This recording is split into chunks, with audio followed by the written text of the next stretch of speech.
I've been hearing a lot of people say Dune Part 2 didn't stand any chance at the Oscars because it was released far too early. And that made me think about what are the statistics on Best Picture wins based solely on their release date. Right off the bat, if you're looking for the worst month to premiere your film, it's going to be June or July. Only 3 movies across each of those months, so 6 total, have gone on to win Best Picture. And that's because this is when you would release your summer schlock, your blockbuster, the film that you don't actually consider to get nominated for the Best Picture. Your Fast and your Furious. It's fun. It's not going to be in there. People are absolutely right. December is the sweet spot for Best Picture nominee premiere dates. It keeps it very fresh in voters' minds, and there are 22 already Best Picture wins from this month. Although you should note that in the last 20 years, this is not actually the trend.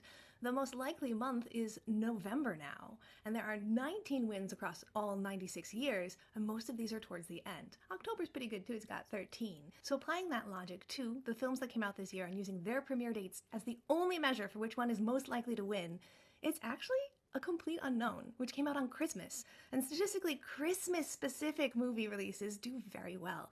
Million Dollar Baby, Titanic, and Chicago are also best winners that were released on Christmas itself.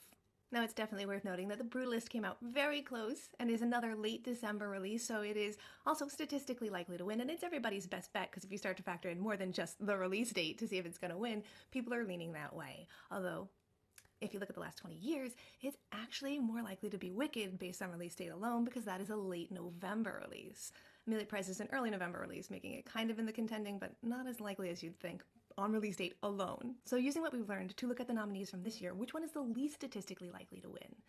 Although June and July are associated with the least likely to win because it has the connotation of summer schlock, so that comes in and affects more than just the release date, they are tied with another month for the same number of best winners, and that is March.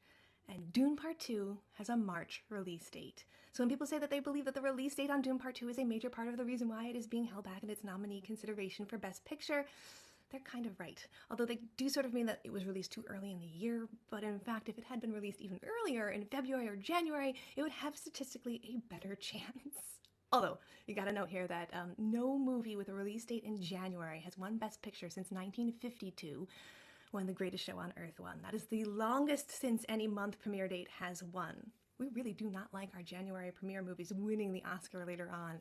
We've forgotten about that movie by that point, apparently. So what do you think? Does release date really have an effect on the contendability of a picture for winning Best Oscar? I mean, Everything Everywhere All at Once came out in April, and Silence of the Lambs, which has one of the 3 films to ever win the Big Five, came out in February. There are exceptions. If the movie is good enough, release date doesn't really matter.